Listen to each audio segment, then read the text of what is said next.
I have always been civil with my half-brother. We were close as kids, but he started to have an attitude at 13 and pretty much stopped being nice, and started messing with my things / making fun of me and doing pranks to annoy me / privacy, was gone with him coming into my room and taking my things. Whenever I complained, my stepmom would normalize his behavior and make excuses. My dad never really grounded him and thought that talking to him will get him to behave better. I'm currently in college. I live in a rented apartment and have car to help me get to the university or other places. The car isn't expensive or fancy at all. I saved up for it 2 years ago. I decided to have Christmas dinner with my family. It's the perfect opportunity to be with family since I haven't seen my dad in a while. I arrived at my dad's house and left my purse and my keys on the kitchen island after my stepmom told me to help with dinner. My half-brother started talking about my car in the kitchen while my stepmom was listening and asked if he could take it for a couple of hours to hang out with friends. I politely told him no. He threw a fit and brought up how I needed to relax and not worry, but my answer was still the same. While we were sitting at the dinner table, my half-brother got up, washed his hands, and I thought he went outside. I got busy talking to my dad, and after I got up to wash my hands, I noticed my car keys weren't there. I went outside to ask him, and neither he nor my car were there. I lost it. I started calling his phone, but he hung up on me several times. I was furious. I told my dad I'd call the police if he didn't come back with the car. My stepmom jumped to defend him and said I was being unreasonable to call the police. I called him one last time, then I called the police. My stepmom freaked out when my half-brother got picked up by the police. She told me to go explain the situation to the authorities, otherwise he'd spend the night in jail. But I refused, especially since I still hadn't got my car back. Stepmom yelled that I ruined dinner and that it was no big deal. He was going to return it after borrowing it from me, but he didn't really borrow it, and she heard me say no. I don't know what she told the police, but I didn't give permission to use the car. My stepmom's side of family are mad at me for doing this to my brother and hinted that I don't consider him family. My dad's side of family sided with me, saying he deserved it. My dad said I overreacted and I shouldn't have called the police when he disappeared for 4 hours.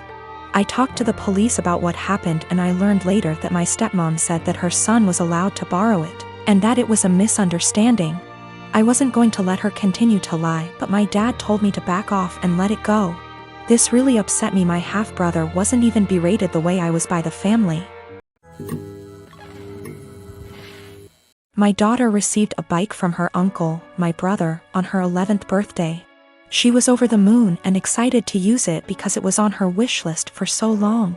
Days ago, I discovered that my husband reached out to my brother to ask for the recipient for the bike and returned it to the store, and kept the money for himself while my daughter was at school. The bike was at home. My daughter and I got home and she started crying after noticing the bike was gone. My husband was home at the time. He told me he returned the bike and got money in return to spend on something useful for us, since the bike was just there as a distraction and there was no need for it now since we're the dead of winter. I was aggravated and lost it on him, saying it wasn't his, didn't come from him, and he didn't pay for it, so he had no right to touch it, knowing our daughter's been wanting it for a long time, and my brother was decent enough to buy it for her despite barely having money to get him by. I told him what he did was theft and insisted he hand over the money to me so I could repurchase it, but he said he spent it on stuff for the house and doesn't have any money left now. But I knew about the money he was stashing away in the bedroom that he forbade me from tossing, and I took some of it and went out to repurchase the bike while he was out the next day. He found out and verbally lashed out at me, saying I should have never touched the money he was saving for himself, which isn't much, but I lashed right back that I had to so I could repurchase the bike he took from under our daughter. He explained that he didn't keep the money for himself and instead spent it for necessities for our home, but he was at fault for taking the bike in the first place, and he was responsible for getting it back. He yelled at me for almost 10 minutes, then stormed outside and started smoking. My daughter asked why her dad was upset and that she no longer wants the bike if dad doesn't want her to have it. But I assured her that's not the case and told her she shouldn't feel guilty and to just focus on enjoying her bike. My husband hasn't stopped grilling me about how I disrespected and undermined him, and managed to make our daughter hate him after making him look like the bad guy. I again said he shouldn't have touched the bike. End of the story. He's called me thief and juvenile for taking money from his savings and being sneaky about it.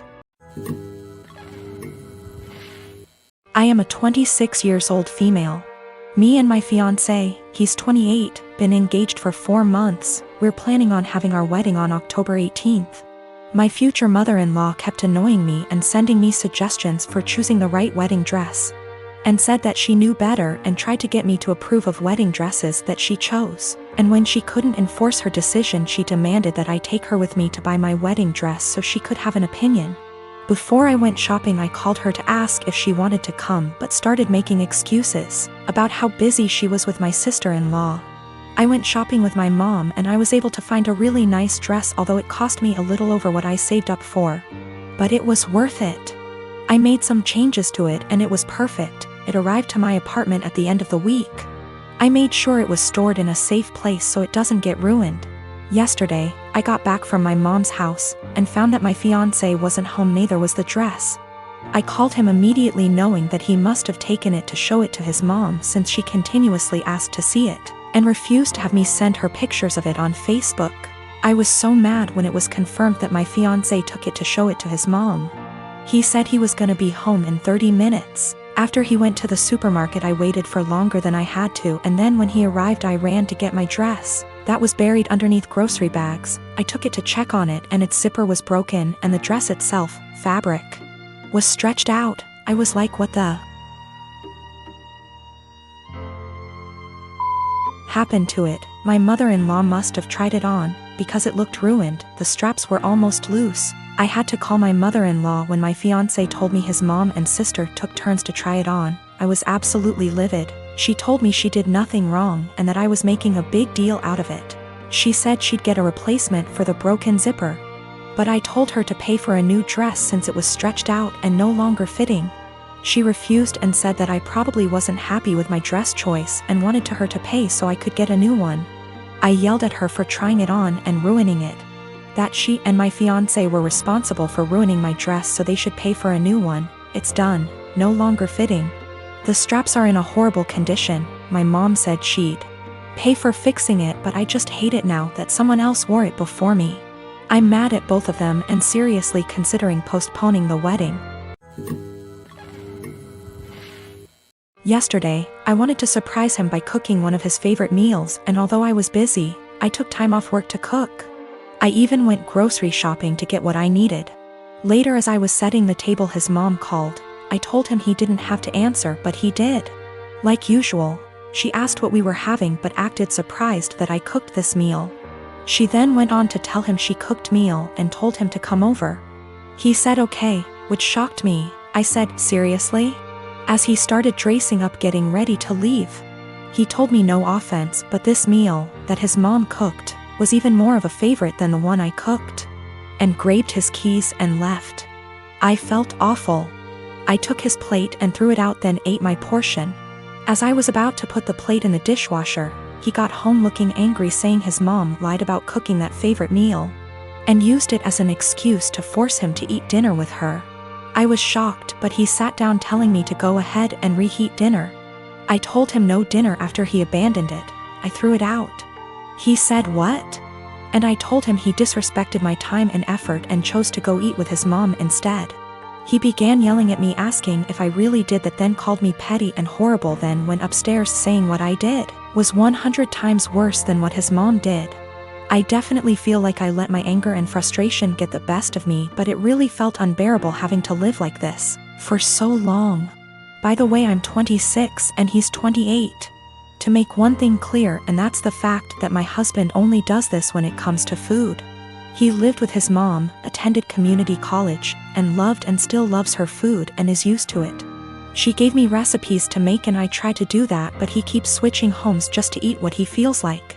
I will be sitting down with my husband soon. After he breaks the silence, I'm just giving him the space he said he wanted.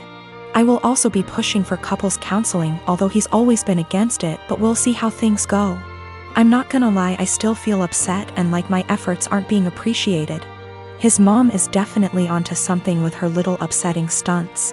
I realize how important boundaries are, but also realize how enforcing can be difficult. I'm hoping and praying that we will tackle this issue so that our marriage won't suffer. But if he's still somehow unable to do his part, then that's on him, and I'm no longer willing to go through similar stuff and just take it.